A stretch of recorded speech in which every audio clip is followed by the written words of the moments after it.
오늘은 부산 성전의 허경한 목사님의 강의를 듣겠습니다.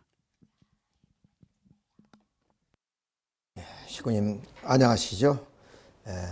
한 주일 동안 건강하게 지내시고 오늘 또 이렇게 은혜로운 예배 시간을 함께 할 수 있게 된 것을 하늘 앞에 감사드리고 오늘 또 참석하지 못한 우리 형제들 위에도 함께 은혜가 나누어지기를 바라곤 합니다. 오늘의 말씀은 특별히 아버지의 눈물이라는 주제로 주제가 네 번째 이야기가 되겠습니다. 어찌 보면 슬픈 이야기입니다. 제목 자체가 그런 것처럼 이야기 거리도 참으로 슬픈 우리 통일가의 이야기를 하지 않을 수 없는 그런 입장이다 하는 것을 먼저 말씀을 드립니다. 참 아버님께서는 바로 2000년 11월 11일 아주 섭리의 그런 그 변화에 대해서 말씀을 하셨습니다. 그것이 바로 모자협조 시대를 지나고 부자협조 시대로 넘어간다는 것을 선포했어요. 그때가 언제인가? 2000년 11월 10일입니다. 그날을 중삼고 선포한 거예요. 부자만이 중심이 되어가지고 계대를 이어갈 수 있는 이런 시대를 입구하는 사실을 기억하는 오늘이 되기를 부탁하겠어요. 알겠어요? 그러니까 이전까지는 어떠냐? 바로 모자협조 시대를 중심해서 어머니의 그런 그 협조가 대단히 섭리사의 중요한 그런 좀 일을 해왔던 것을 우리는 기억합니다. 그리고 2000년 11월 10일부터는 이제 모자협조 시대에서 부자협조 시대로 시대가 달라졌다. 마침 우리가 이제 구약시대 또 신약시대 서약시대처럼 그 시대의 어떤 큰 흐름과 변화가 오듯이 이렇게 섭리의 큰 변화가 일어나는 것이 바로 이제 새 천년 그런 2000년대에 들어와서 이렇게 벌어지게 됐다 하는 것을 우리가 말씀하고 계십니다. 또 아들이 아버지의 계대를 잇게 되면 어머니도 아들을 섬겨야 되죠. 우리가 삼종지부라는 그런 그 말이 있습니다. 그 말이 무슨 말이냐? 딸들은 어릴 때는 아버지를 따르고 모시고 그리고 시집 가서는 남편을 또 하늘처럼 그렇게 모시고 또 이제 아들이 성장하면 그 아버지 대신 아들이 서게 되면 어머니는 또 그 아들을 섬기는 것이 우리 조선시대의 하나의 미덕이었습니다. 우리가 오늘의 그런 그 인권을 중심에서 볼 때는 그것이 대단히 퇴폐적인 하나의 문화라고 우리가 볼 수 있지만 그것은 어떻게 보면 참으로 아름다운 그런 어머니로서의 그렇게 가정을 이끌어왔고 또 자식이 잘 되기를 바라는 그런 하나의 마음에서 이게 가장을 중심해서 여인들이 그렇게 순종해 왔다 하는 그런 입장입니다. 이런 그 입장에서 봤을 때 이제 모자 시대에서 부자 시대로 들어오면서 어머니 역할은 어떠겠냐? 바로 그러한 하나의 조선시대의 아름다웠던 그 미덕이 바로 이렇게 하나님의 섭리사에도 그런 역할이 나타나게 된다 하는 그런 말씀입니다. 자, 그러면 이 모자 시대의 탕감복귀는 어떻게 섭리를 해왔느냐 하는 말씀을 드린다면은 즉 이 메시아를 위한 기대라는 것은 하나님의 섭리의 하나의 중심적 사상입니다. 그러니까 아담과 해와가 선악과를 따먹고 타락함으로 인해서 이 땅 위에 바로 사탄이가 치리하는 사탄이가 공중권세를 가지고 인간의 심령을 지배하는 그런 하나의 시대가 인류 역사였습니다. 이러한 역사 속에서 하나님의 구원 섭리는 하나님의 독생자 메시아를 보내서 그 메시아를 통해서 혈통복귀를 통해 가지고 주권복귀를 이루는 겁니다. 그 좀 중심 인물이 바로 메시아죠. 그러면 그 메시아가 오기 위해선 사탄 세계에서 기대가 이루어져야 됩니다. 그 기대를 이루는데 혁혁한 그런 하나의 역할을 했던 분들이 누구냐? 바로 어머니였다는 거죠. 자, 예를 들어 보겠습니다. 자, 그 아브라함의 손자 야곱과 에서가 있습니다. 근데 여기는 이제 어떠냐? 이 메시아를 막기 위해서는 바로 장자 복귀가 이루어지고, 그다음 부모 복귀, 왕권 복귀를 통해서 이 땅 위에 천국이 탄생하는 겁니다. 이런 측면에서의 이제 그 장자 복귀를 위해서 에서와 야곱이 가인과 아벨의 입장에서 이제 그 사명을 이루어 나가는데, 여기에 누가 주냐?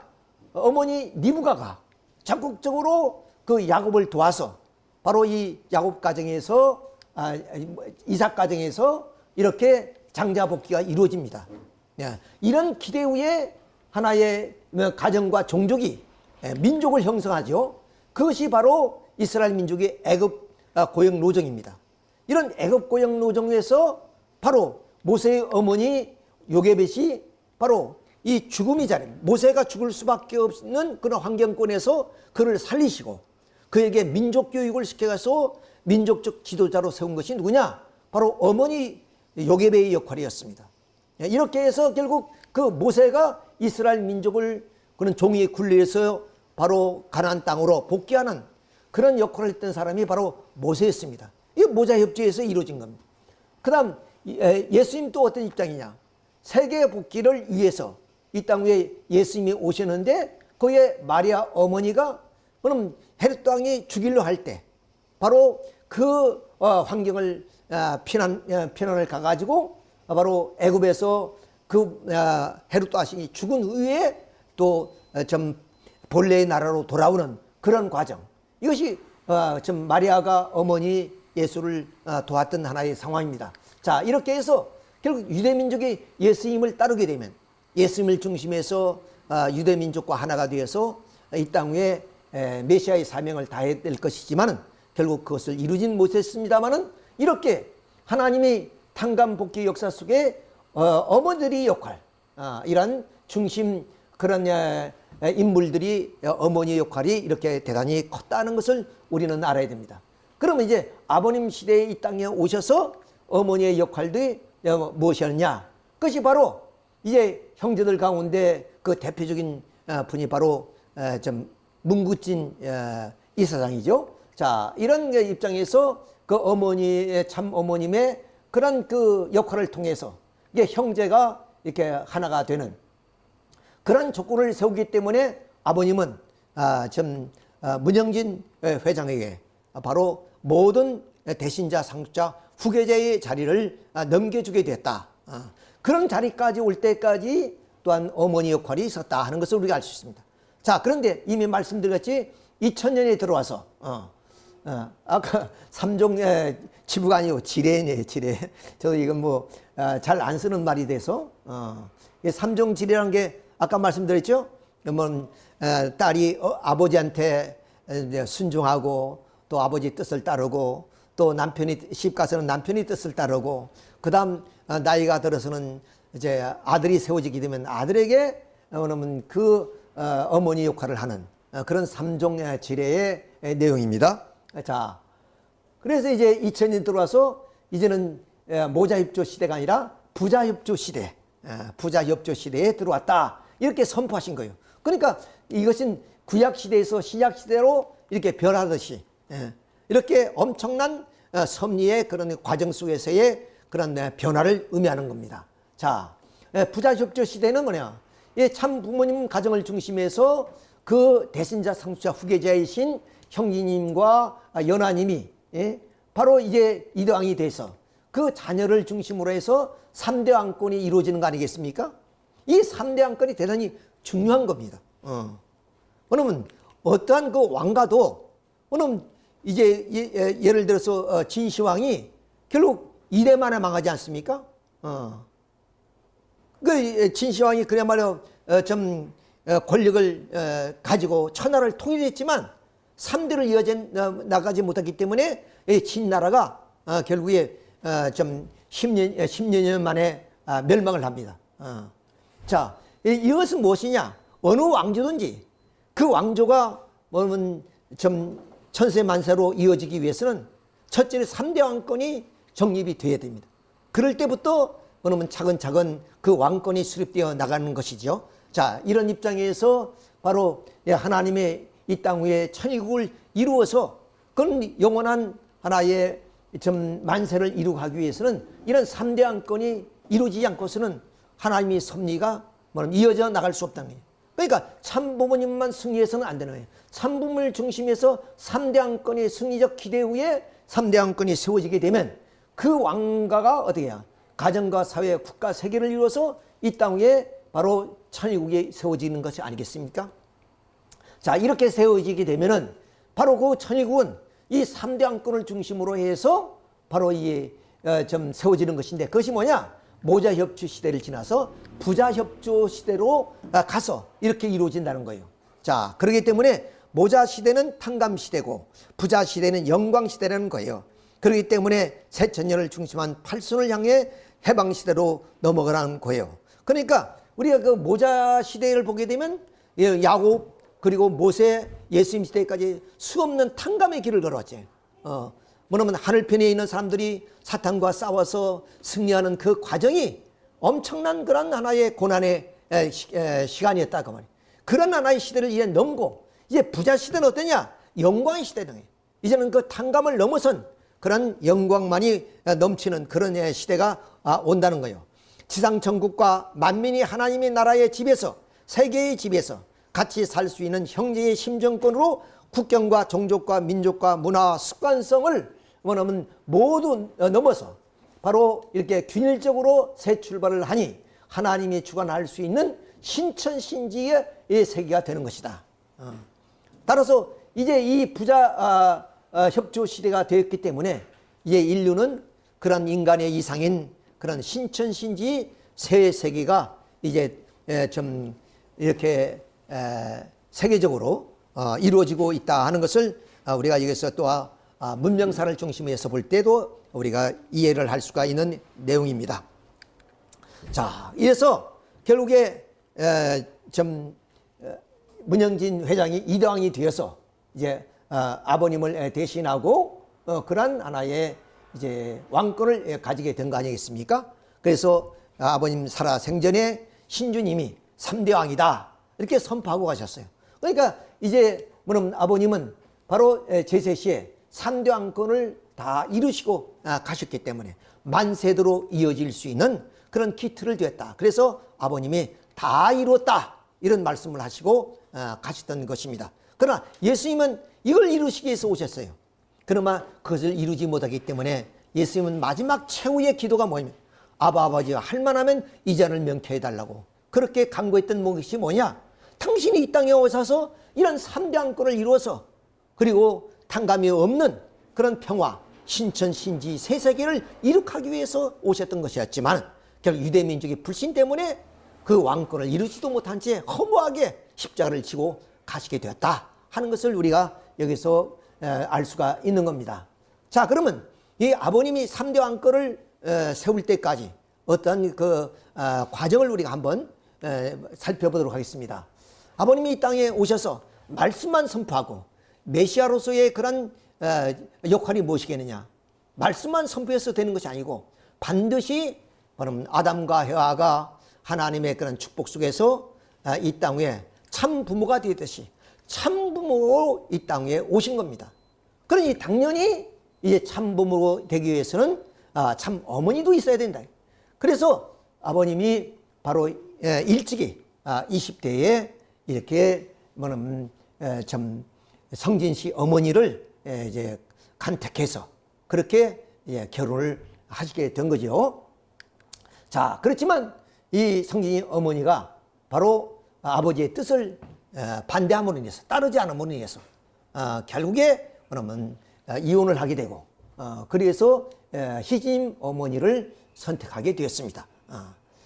자, 그렇지만 또 희진 어머니도 이건 아버지의 뜻에 따르지 못함으로 인해서 결국에 바로 이 60년대 바로 이 한학자 어머니를 아버님이 선택하게 되었다 하는 얘기입니다. 어떻게 보면 이 얘기가 참으로 슬픈 얘기죠. 우리의 어떤 가정에서의 개인의 삶도 그러지 않습니까? 첫 결혼으로서 영원히 한 가정을 이루어야 되는데 이렇게 메시아로 구세주로 오신 분이 이러한 가정에 그런 어려운 과정을 거쳤다는 것은 아버님이 그만큼 가정적으로나 사회적으로 많은 어려움을 겪으시면서 오늘에 이르게 됐다 하는 것을 우리가 생각해 봐야 됩니다. 자, 어느 메시아가 바로 이렇게 좀 3번씩이나 결혼을 하고 싶은 그런 사람이나 메시아가 어디 있겠습니까? 이런 할 수 없이 그렇게 과정을 거칠 수밖에 없었다. 자, 그런데 우리 성서를 중심에 보면 로마서 8장 29절 이하를 보면 내가 다른 박질함으로 말미암아 내가 원함으로 말미암도 아니요. 그것은 오직 정해 주시는 하나님에 의해서 주님에 의해서만 이루어지는 것이라니. 내가 뭐는 메시아의 부인이 되고 싶다 해서 원함으로 되는 것도 아니고 또 그것을 얻기 위해서 내가 노력함으로 인해서 되어지는 것이 아니라는 거예요. 그래서 로마서 9장 15절에 하나님은 정하신 일을 부르시고, 그러니까 어떤 사람이 메시아의 그러한 아내가 되고 참어머니가 될 수 있는 소성을 가지고 있느냐 하는 것은 하나님은 아신다는 거예요. 그런 하나님이 정하신 그런 분을 아버님은 부르시고 그 부르신 일을 영화롭게, 의롭고 영화롭게 하신다 그랬습니다.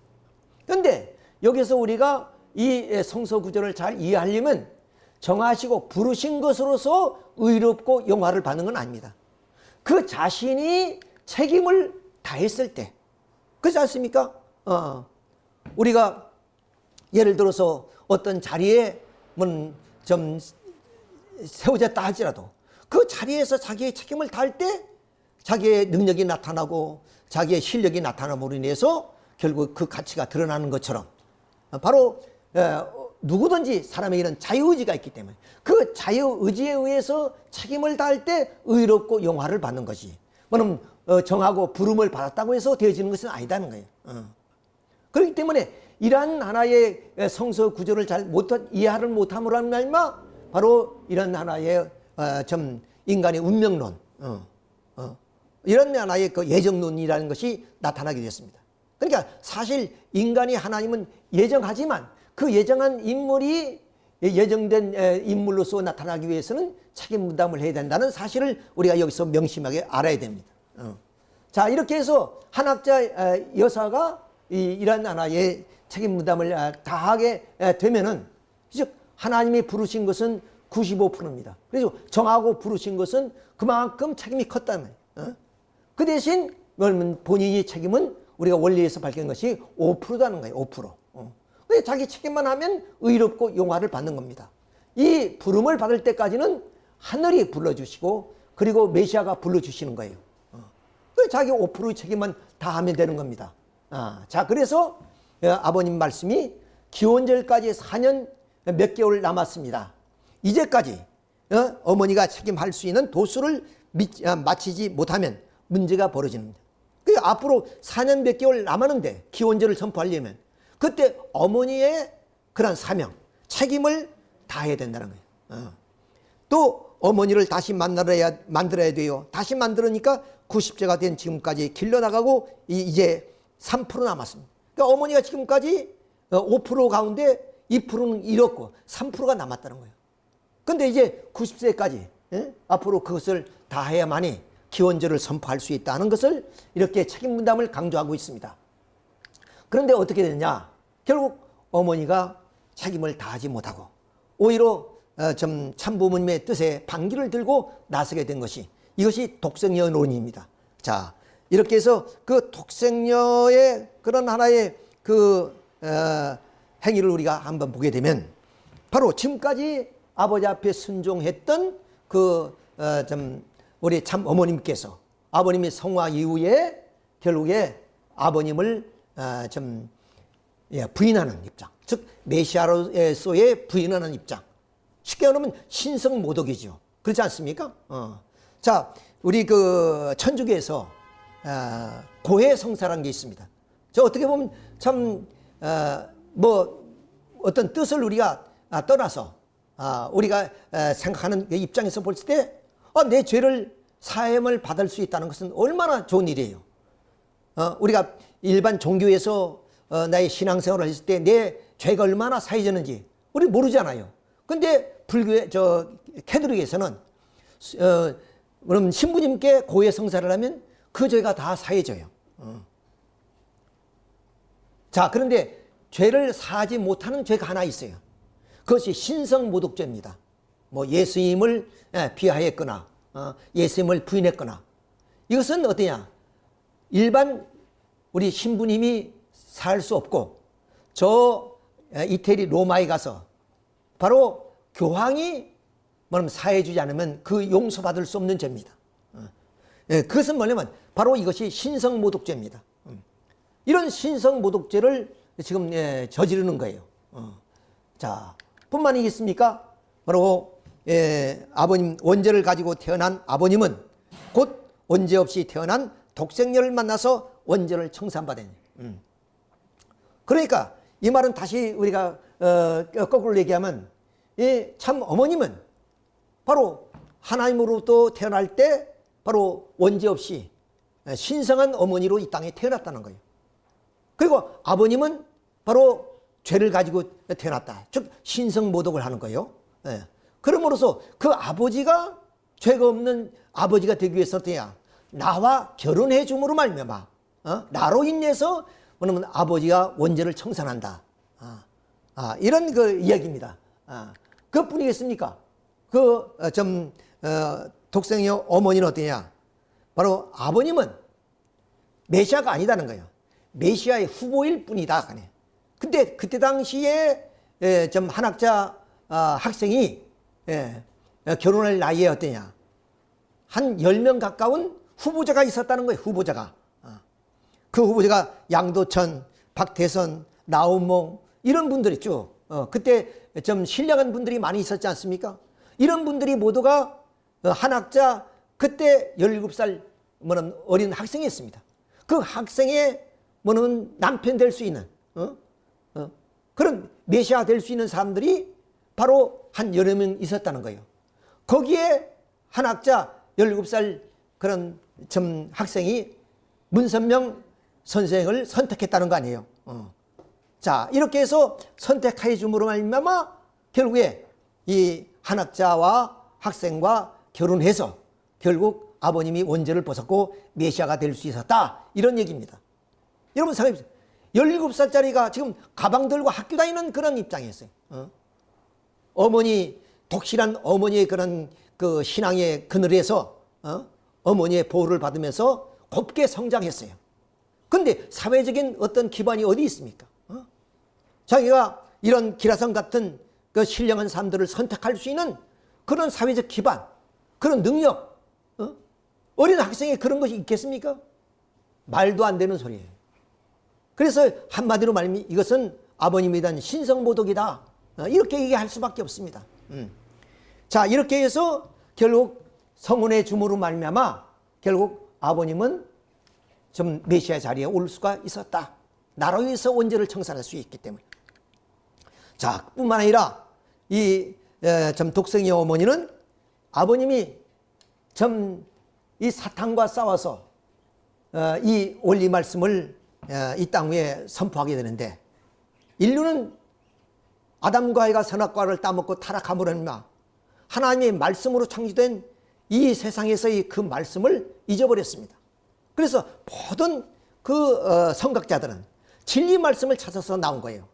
오늘 뭐냐면 저 수도의 길을 걸어가는 스님들도 결국에 그런 세속적인 모든 것을 버리고 산속에 들어서 수도하는 것이 뭡니까? 도를 찾기 위해서, 도를 깨우치게 한 거 아닙니까? 그런 지금까지 어느 누구도 인류의 역사 속에 역사와 우주의 문제, 인생의 문제를 밝힌 사람이 어디 있습니까?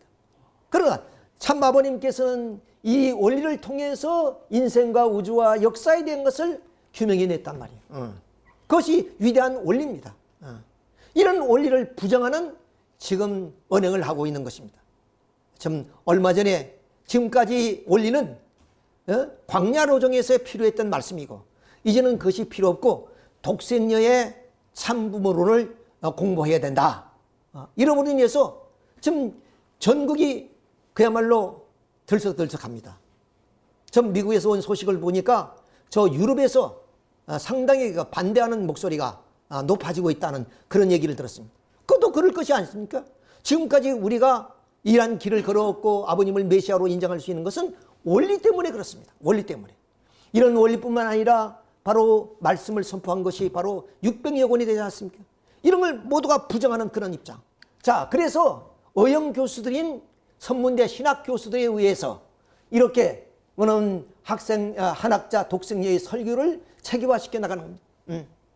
뭐 설교란 게 없지만은 그들이 그런 신학적인 하나의 이론을 다 팽개치고 그야말로 독생녀의 어머니의 말을 듣고 독생녀 신학연구, 그 하늘 섭리로 본 참부모니 위상과 같이 독생녀 신학연구 2, 뭐 이런 것들 만들어가지고 그야말로 이 천륜의 그런 역사를 완전히 뒤엎어버리는 그런 일을 하는 거예요. 이런 것이 한마디로 말하면 신성모독입니다. 우리가 예를 들어서 성경을 부정하는 거, 그건 그 결과 예수님을 부정하는 것이고 또한 하나님이 섭리사를 부정하는 것이고 하나님을 부정하는 거예요. 바로 우리가 말씀드린 것처럼 원리를 통해서 아버님이 메시아로 우리가 인정하고 고백한 거 아닙니까? 그것은 뭐냐면 원리를 부정한다는 것은 아버님을 신성 모독하는 것이고 하나님을 모독하는 그런 행위. 이런 행위들이 바로 이 어영 교수들에 의해서 이루어지고 있다는 사실입니다. 기가 막힌 얘기죠.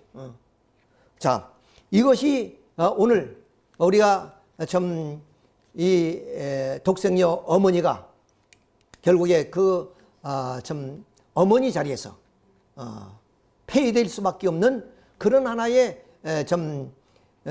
사건들을 스스로 만들었다는 거예요. 스스로 누가 의해서 아니라.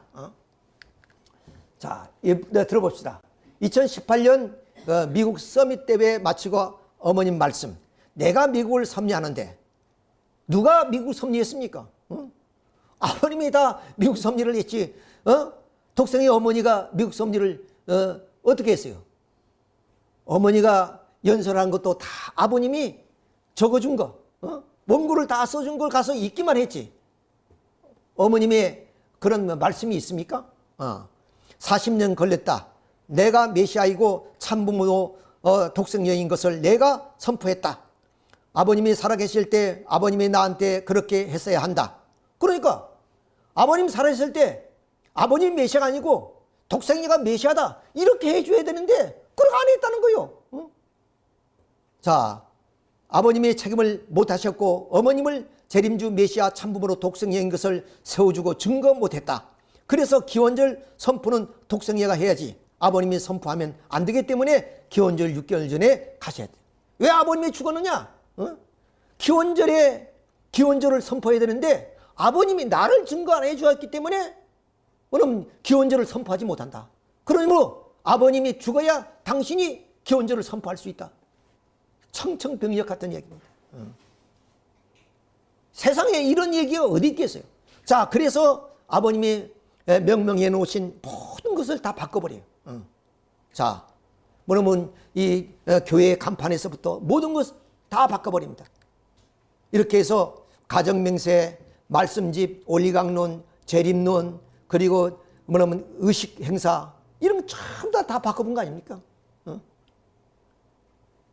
이것은 역사에도 없는 일이고 천추사에 이런 일이 있다는 것은 정말로 불행스럽고 슬픈 얘기입니다.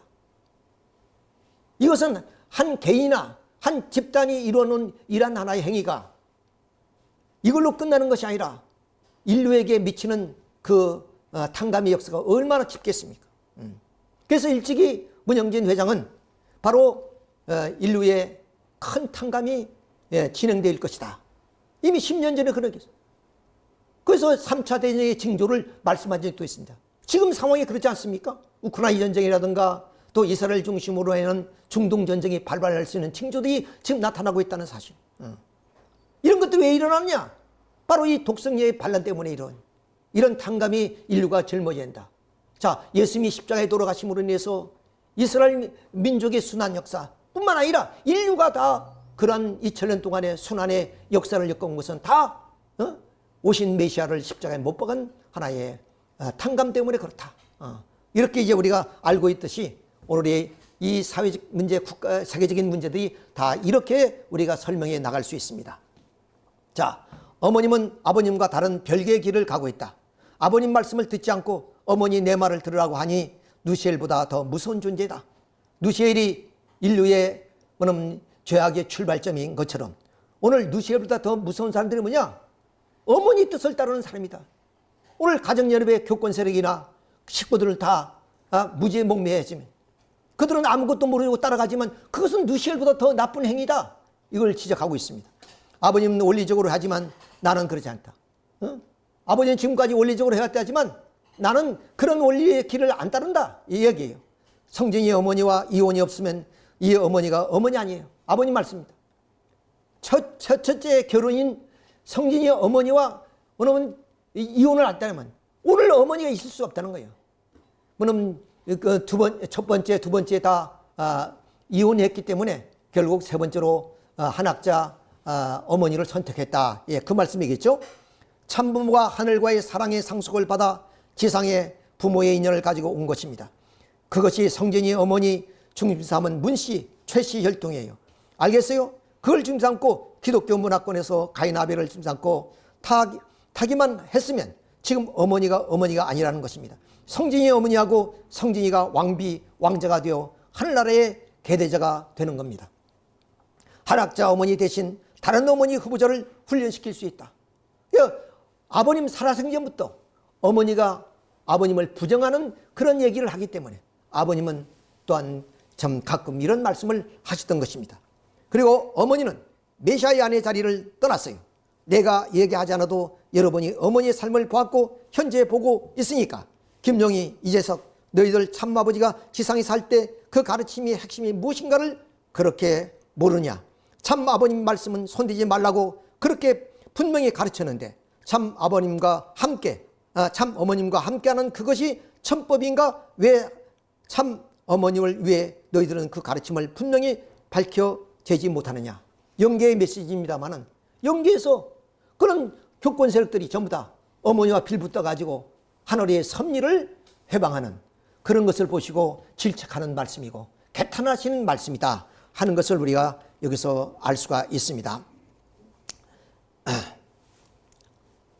자, 이렇게 해서 뭐냐면 이제는 우리가 사가에서나 또는 우리 어떤 왕가에서도 이 정도가 되면은 어머니가 폐위되는 거 아닙니까?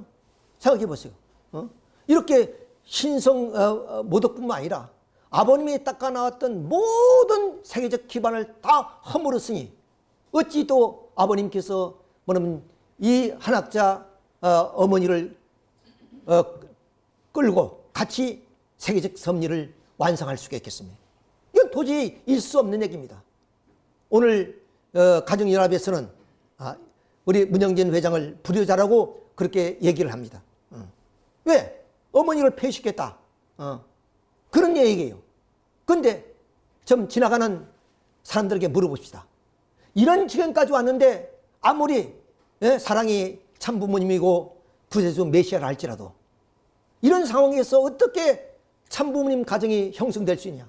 3대 왕권이 어떻게 세워질 수 있느냐? 아버지의 뜻을 반대하고 아버지를 뭐냐면 신성모독하고 이러는데 어떻게 참부모 가정이라고 할 수 있고 참부모 가정에서 3대 왕권이 세워질 수 있느냐. 너무나 당연한 얘기인데도 오늘 교권 세력과 가정연합의 식구들은 문영진 이도왕님을 불효자라고 그렇게 얘기하는 거예요. 자, 이건 너무나 선지적 얘기예요. 그렇잖아요. 책임을 못했으니까.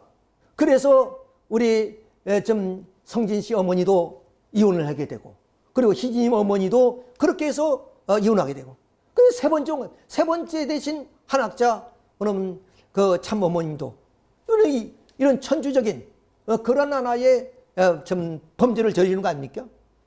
자, 그래서 아버님께서는 이제 제3의 그런 어머니를 선택할 수밖에 없는 그런 상황입니다.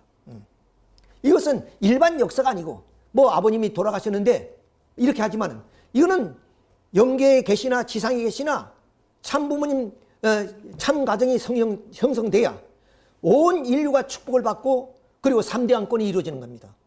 아버님이 축복해 준 것은 자리 축복이에요. 예를 들어 36가정, 72가정 쭉 모든 가정은 자리 축복입니다. 근데 그 책임을 못하면 그 자리에서 탈퇴하는 거예요. 근데 이제 그 참부모님의 가정이 이렇게 무너짐으로 인해서 지금 모든 축복 가정이 다 무너진 상황이에요. 그래서 이당님께서는 제 축복을 받아야 된다, 이런 말씀하셔요. 그것은 왜냐? 참부모님 가정이 무너졌기 때문에 그 가정이 다시 새롭게 세워져서 그 참부모님을 통해서 이제는 기존의 모든 식구들이 제 축복을 받아서 자리로 들어와야 된다, 그런 말씀이에요. 자, 그래서 이렇게 이제 이당님께서 아버님으로부터 바로 말씀 상속을 받았고, 그리고 축복권을 받았고, 그 다음 왕권을 물려받았잖아요. 그 아버님이 안 계시니까 이제는 후계자, 상속자, 대신자가 되어서 이제 이당님이 그럼 선택을 해야 되는 거예요. 근데 이당님이 선택하는 것이 이당님 마음대로 하느냐? 그것이 아닙니다. 아버님이 지시에 의해서, 아버님이 지시에 의해서. 자, 이 얘기를 좀 하고 넘어가야 되겠습니다.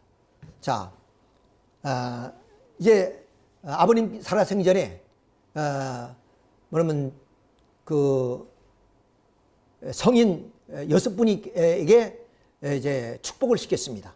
그러니까 공자님, 부처님, 그리고 우리 마음에 또 뭐 이런 성인들에게 그분들이 이제 영계에 있지만은 지상에 있는 그런 여인들을, 순결한 여인들을 말하면 축복시켰어요. 뭐 여러분들이 우리 평화대에서는 잘 이해를 못하겠지만은, 그런 분들이 영계에 가 계신 분도 있고 지상에 살아 있는 분도 있습니다. 강현실 그런 순회사님도 바로 그분 중에 한 분입니다. 그분이 원래는 성 어거스틴의 그런 하고 축복을 받은 그런 분이거든요. 자, 이런 6분을 다 이제 우리 협회장님이 가서 만나고 아버님이 소집을 했습니다. 영계에서 문영진 회장을 통해서 다 모이라 해서 그에게 뭐냐면 중대한 말씀을 선포하려고 했는데 아무도 안 왔어요. 누가 하느냐? 강현실 순회사님만이 거기에 오게 됐습니다. 그 강현실 어머니를 중심으로 해서 이제 그 6분 가운데 아버님은 영계에서 한 분을 선택하려고 했던 거예요. 참 어머니 자리가 비어 있으니까 그 선택하려고 했는데 아무도 안 와서. 그러니까 강현실 순회사만이 선택이 되어진 겁니다. 근데 강현실 그런 순회사님이 극구 반대를 해요. 왜? 그 자리가 아무나 갈 수 있는 자리가 아니야 돼. 그 자리가.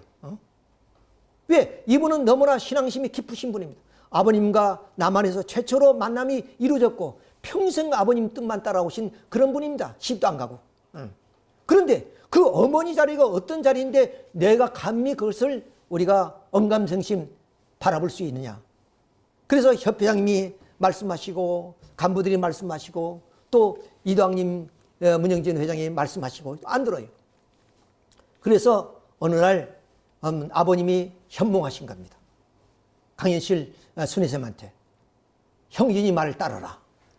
그때 형진님이 좀 말씀을 듣고 바로 이렇게 좀 비어있는 자리, 이 비어있는 자리를 이제 문영진 회장님이 축복해서 좀 참 어머니로 선택해 준 내용입니다. 자, 이런 내용을 이제 앞으로 쭉 말씀을 드리겠습니다. 자, 그래서 결국 원래는 이 기원절을 출발하면서 한학자 참 어머님을 중심으로 해서 이렇게 천지인 참부모 천주 완성 성혼식을 해야 되는 것이었어요. 근데 그 한학자 어머니가 결국에 좀 이 섭리에서 떠남으로 말미암아 이제 그 자리를 비어있는 자리를 바로 강현실 순회사님을 세우셔서 이렇게 성혼식을 치른 것이, 그것이 2017년 9월 23일입니다. 상당히 뜻이 있는 날입니다. 이 날을 먼저 정해놓고 이 날을 정했는데 이 날이 가까워도 강현실 순회사님이 허락을 안 해요. 그 자리가 어떤 자리인데 내가 감히 언감생심 그 자리에 갈 수 있느냐? 반대하는 거예요. 그런데 자리는 이미 날짜는 정해 있습니다. 날짜는 정해 있습니다. 바로 날짜가 다가오는데 절대로 좀 그 강현실 순회사님이 말씀을 듣지 않습니다. 그러니까 말씀을 듣지 아버님의 현몽에서 나타나서 형제니 말을 들어라. 그때 결정. 그것이 바로 3일 전이라 그래요. 날짜는 정했는데 이 날짜를 변경할 수 없는 입장이었어요. 자, 이렇게 해서 진행된 그런 하나의 내용입니다. 자, 그걸 우리가 한번 글러보겠습니다. 그러기 때문에 부자협조 시대를 들어가는 거예요. 어머니가 없어도 뜻을 이룰 수 있는 때가 된다는 것입니다. 아까 말씀드렸죠? 야곱이나 모세나 예수님 그 시대에 어머니들이 협조를 통해서 이루어진 것이지만 이런 어머니의 역할을 안 하더라도 아버지를 중심해서 이루어 나갈 수 있다는 겁니다. 이거예요. 아담이 타락했기 때문에 생명의 씨가 없어졌어요. 그러니 부자협조 시대가 왔기 때문에 모자가 아니에요. 아버지가 나왔기 때문에 부자협조 시대에는 아버지는 사탄의 승리한 기반에 서가지고 참사랑과 참생명의 씨를 갖고 있기 때문에 어머니는 어디든지 지상에 가득 차 있는 거예요. 아버지가 어머니를 택할 수 있고 아들이 어머니를 택할 수 있고. 그러니까 결국에 오늘 이미 아버님이 그랬듯이 자, 성진이 어머니도 그리고 희니 어머니도 그렇게 해서 다 떠나가고 이제 아버님인 그러면 한학자 어린 학생을 선택한 거 아니겠습니까? 이것처럼 이제 한학자 독생녀 어머니도 아버님을 이제 배신하는 입장이기 때문에 아버님이 선택해야 되고 또 그 권한은 아드님 이도왕님이 선택할 수 있다는 그 얘기. 그렇기 때문에 어머니가 없더라도 어머니를 언제든지 찾아올 수 있는 거예요. 무슨 말인지 알겠어요? 어머니가 책임을 못하게 되면 아들하고 아버지만 있으면 어머니는 얼마든지 있다 그래요. 아담만 있으면 어머니의 해와는 창조할 수 있죠. 아담이 아들이 타락하지 않은 혈통만 되었으면 여자는 얼마든지 있어요. 얼마든지 찾아올 수 있다는 거예요. 그 말 알겠어요? 곽정한. 이게 묻는 겁니다. 창조권을 복귀하기 때문에 천부주의 하나님의 아들 가졌기 때문에 어머니가 없으면 아들이 어머니를 모셔드릴 수 있어요. 재림주는 하나님의 신부 어머니를 택해 세운 것과 마찬가지로 아들이 어머니를 언제든지 택할 수 있는 거라고요. 그러니까 어머니를 택할 수 있는 것은 아버님 영계에 가시기 때문에 아들이 대신할 수 있다는 거예요. 그런데 좀 저희들이 아는 바 내용을 보면 문영진 회장은 절대로 당신의 어떤 자유의지에 의해서 자기의 어떤 생각에 의해서 하나도 행동하지 않습니다. 모든 행동은 다 계획은 아버님의 지시와 명령이었습니다. 바로 강인실 어머니를 어머니로 선택하는 것도 아버님의 지시와 명령이었습니다. 그리고 늘 우리 문영진 이도왕님 뒤에는 아버님이 따라다니십니다. 제가 그것을 언제 느끼냐면 2021년, 22년이죠. 22년에 처음으로 10년 만에 좀 승리기국 하셨는데 그때 전국에 있는 성지를 다 순회하면서 기도해 주셨습니다. 물론 우리 법내골도 당연히 오셨죠. 그때 제가 좀 길을 안내해 드렸습니다만 자, 그 정상에 올라가서 제일 성지에 올라가서 좀 왕가의 그런 자녀분들과 함께 기도를 올렸습니다. 문영진 이도왕님이 그 기도를 마치고 딱 나오면서 하시는 말씀이 아버님 오셨어요. 강하고 담대하라고 말씀하십니다. 그렇게 이도왕님은 항상 아버님의 배후에서 명령하시고 그 명령을 따라서 그것을 수행하시는 분이세요. 그러니까 이 엄청난 하나의 이야기를 어찌 좀 이도왕님 홀로 결정하고 그것을 다 행할 수 있겠습니까? 아버님이 지시고 또 이미 말씀드린 것처럼 강현실 순회쌤한테 나타나신 것도 아버님이 나타나서 형제 이 말을 들어라. 이래서 이루어졌다는 것을 우리가 여기서 알 수가 있습니다. 그런 점을 우리가 좀 간과해서는 안 된다 하는 얘기입니다. 우리는 겉으로만 보니까 사람들이 자식의 어머니를 폐하고 새어머니를 만들었다. 이거 있을 수 있는 얘기냐? 세상에도 없는 일이 섭리사는 그것이 아닙니다. 섭리사는 거예요. 그리고 왕님이 그냥 뭐냐면 세상의 왕이 아니란 말이에요. 아버님이 대신자는 건 뭐냐? 아버님 몸을 대신한 겁니다. 그러니까 대신자는 그 말은 상속자, 후계자 뭐 이런 다 같은 의미도 있지만 대신자는 의미가 뭐냐? 아버님 몸을 대신한 입장이라 그 말이에요. 그러니까 아버님의 명령에 따라서 아버님의 뜻을 이루어 드리시는 분이 바로 문영진 좀 우리 이도왕님이시다 하는 것을 우리가 알 수가 있습니다. 자, 이렇게 해서 이날이 어떤 날이냐?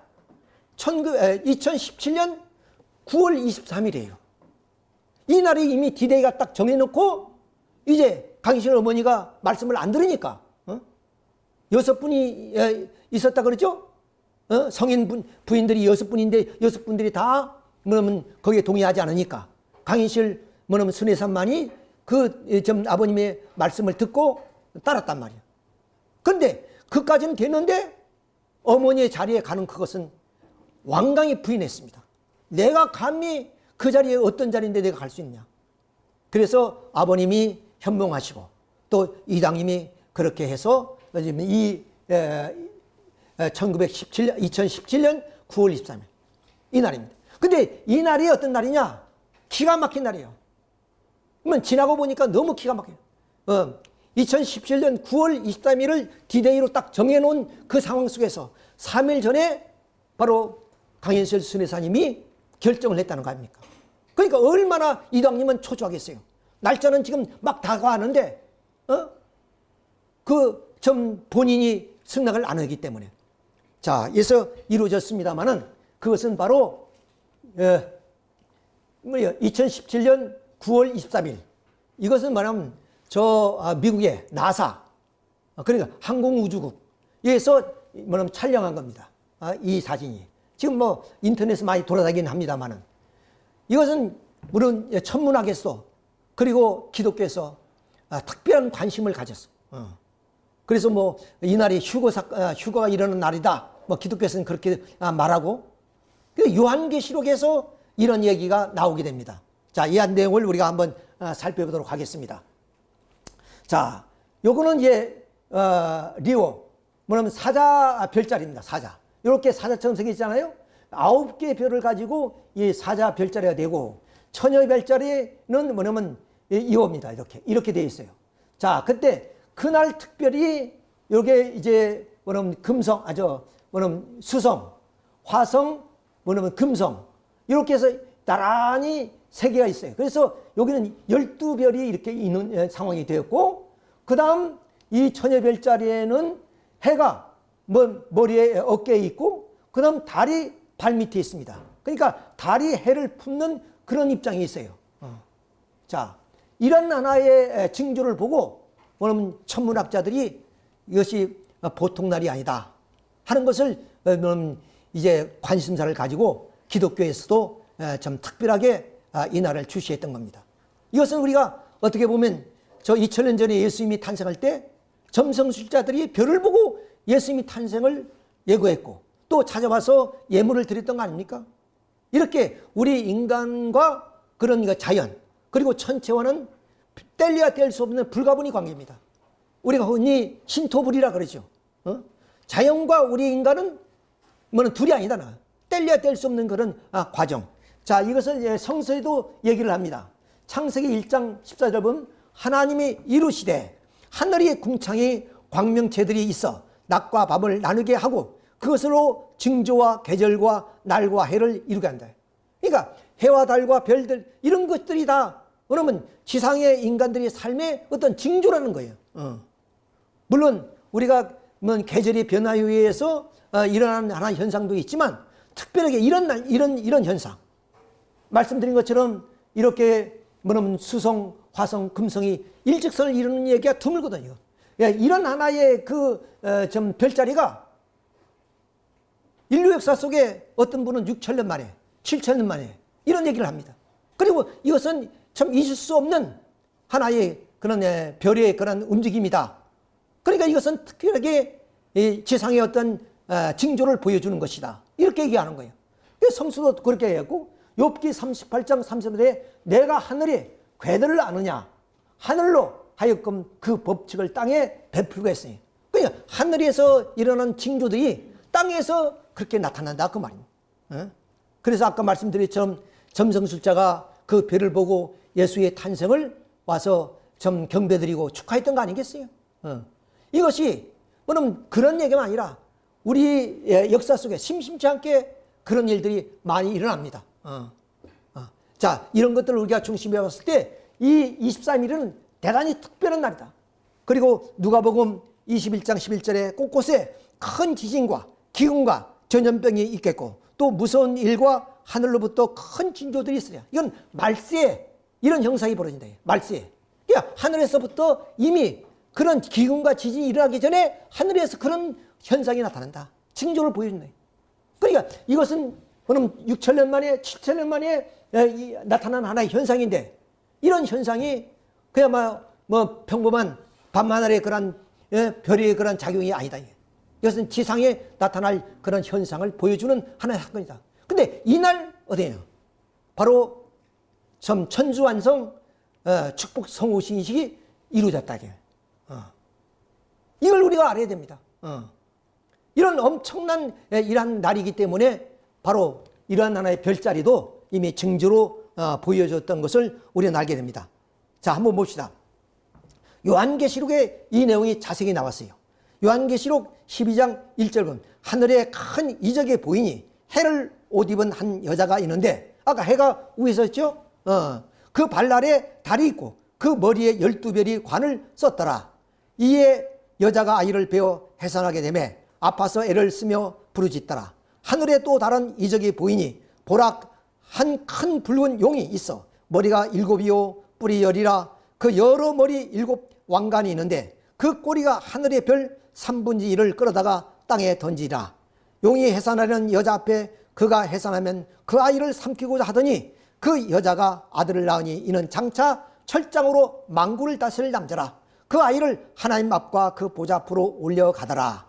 그 여자가 광야로 도망하며 거기에서 1260일 동안 그를 양육하기 위하여 하나님께서 예비하신 곳이더라. 이렇게.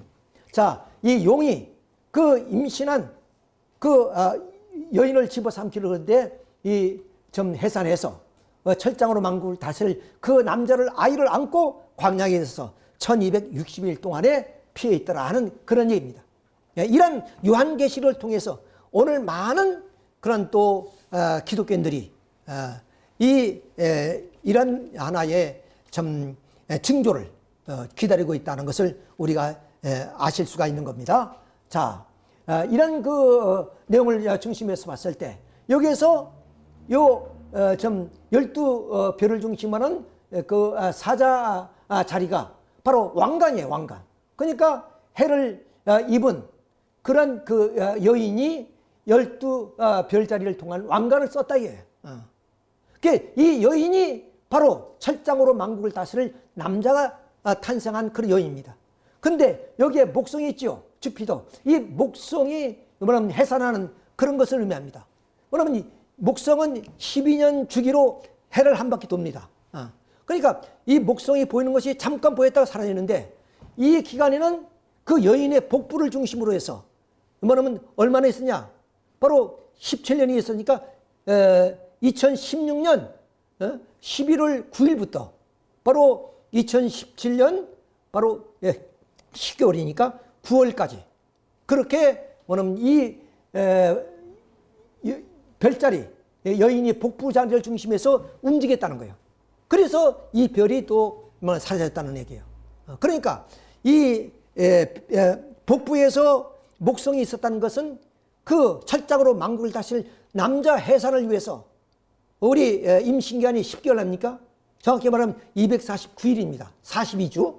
자, 이걸 통해서 해산하듯이 이 기간이 바로 목성이 머무는 기간이 뭐냐면 임신한 기간이고 해산하는 그런 하나의 입장이에요. 자, 이것을 지금 요한계시록에서 자세히 설명하고 있어요. 그리고 그것이 바로 2017년 9월 23일 나타났고 그날 또 뭐냐면 바로 천주 완성 축복 성혼식이 이루어졌단 말이에요. 그러니까 이 날이 엄청난 일인 거예요.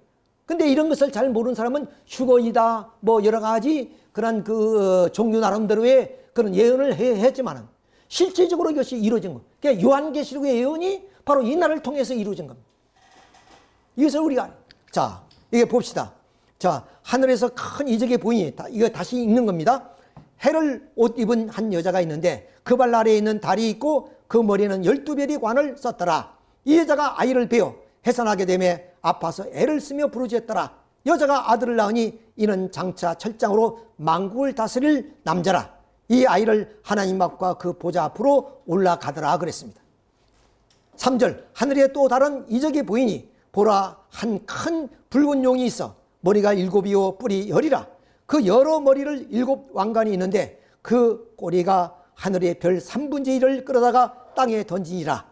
용이 해산하는 여자 앞에서 그가 해산하면 그 아이를 삼키려 하더라. 사탄이가 결국에 이제 이 땅 위에 그럼 3대 왕권을 이루기 위한 그러한 철장으로 만국을 다스릴 남자를 그럼 무너뜨려야 자기의 권세를 누릴 거 아니겠어요. 그것을 지금 설명하고 있습니다. 자, 그런데 5절부터 여자가 아들을 낳으니 이는 잘자 철장으로 만국을 다스릴 남자라. 그 아이를 하나님과 그 보좌 앞으로 올라가더라. 그 여자가 광야로 도망가매 거기서 1260일 동안 그를 양육하기 위하여 하나님께서 예비하신 곳으로 가더라. 자, 그러면 그 아이가 태어나서 어디 가냐? 용을 피해가지고 사탄을 피해서 광야로 가는데 그 있던 것이 1260일이었다. 예, 그걸 이제 또한 증명해야 되겠죠. 자, 이도왕님이 왕이라고 부른 것은 어디입니까?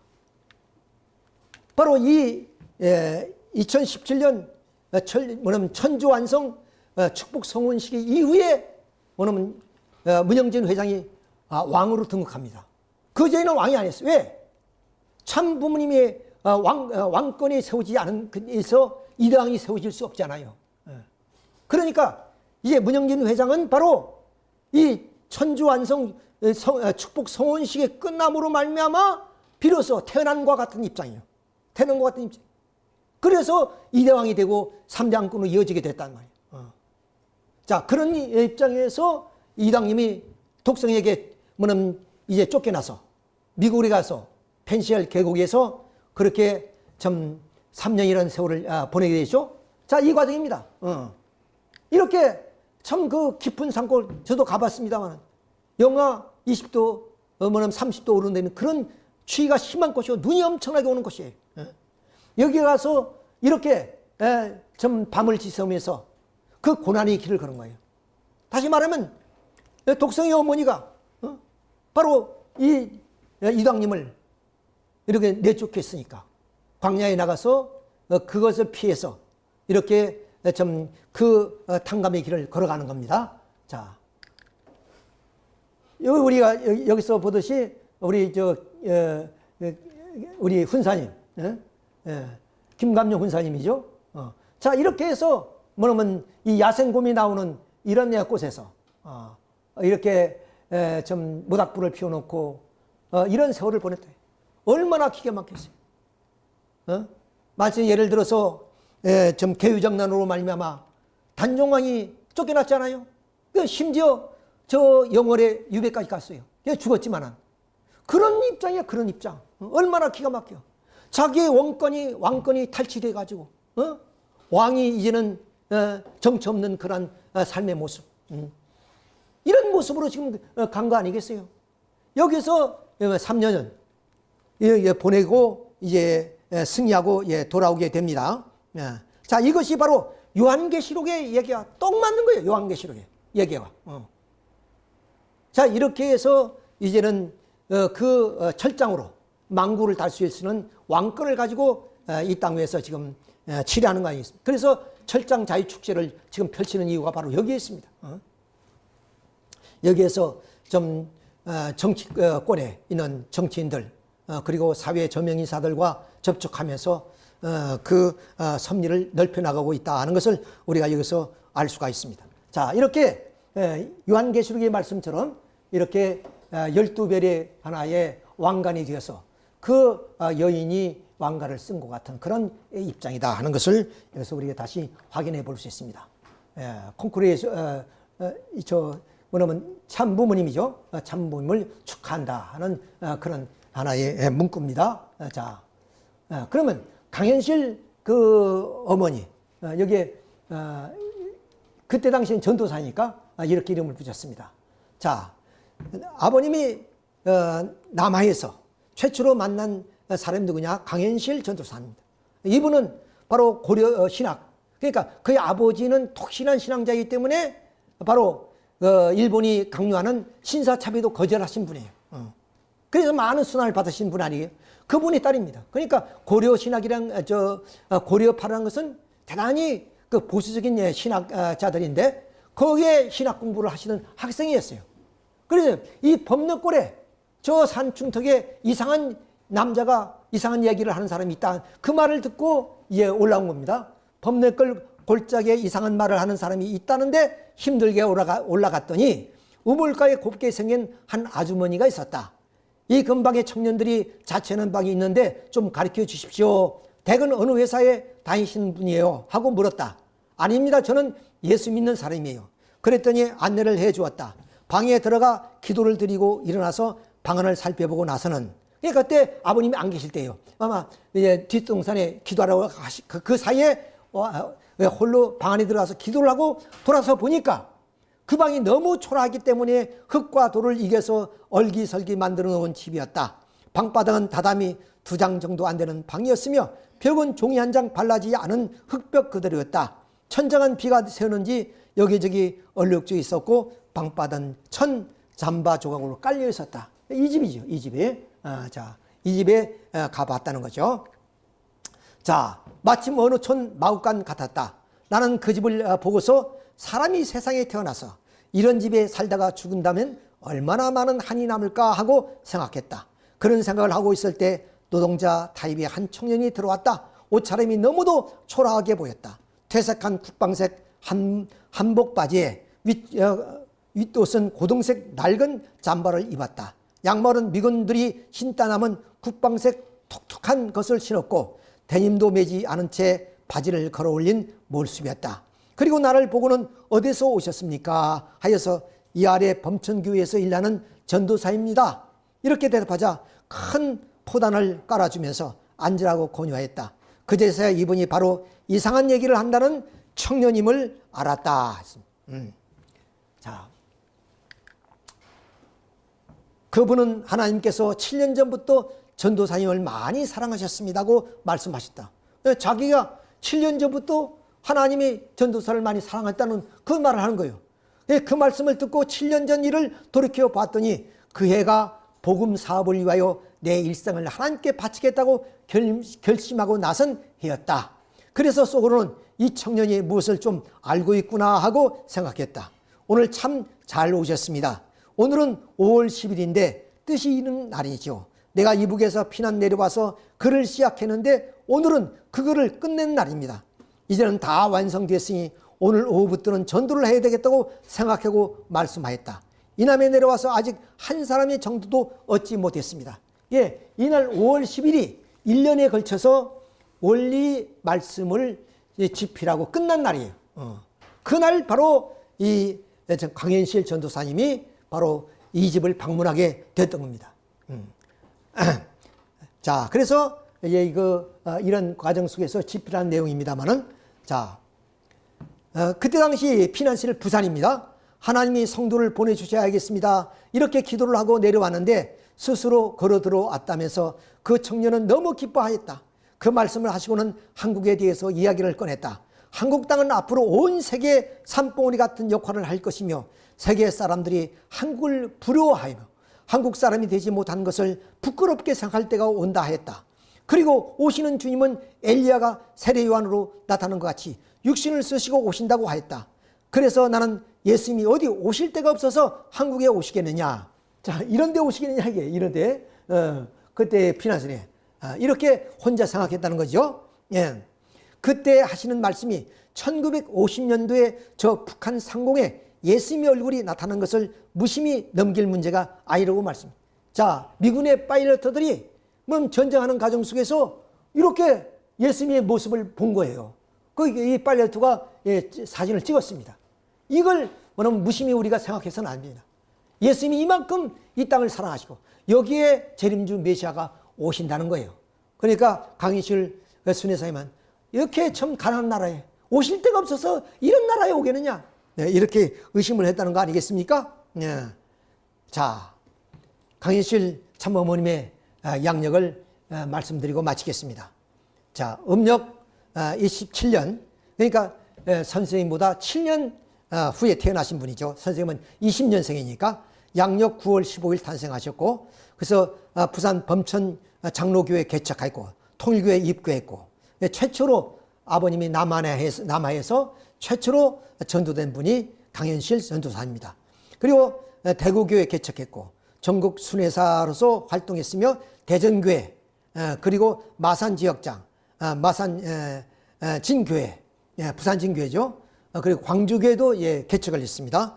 전국 특별 순회사, 초교파 기독교협회, 일본협회 전국 신도사 순회사, 동경 동부 격리전 책임, 러시아 국가 메시아, 성 어거스틴과 1997년 2월 7일 축복성원을 합니다.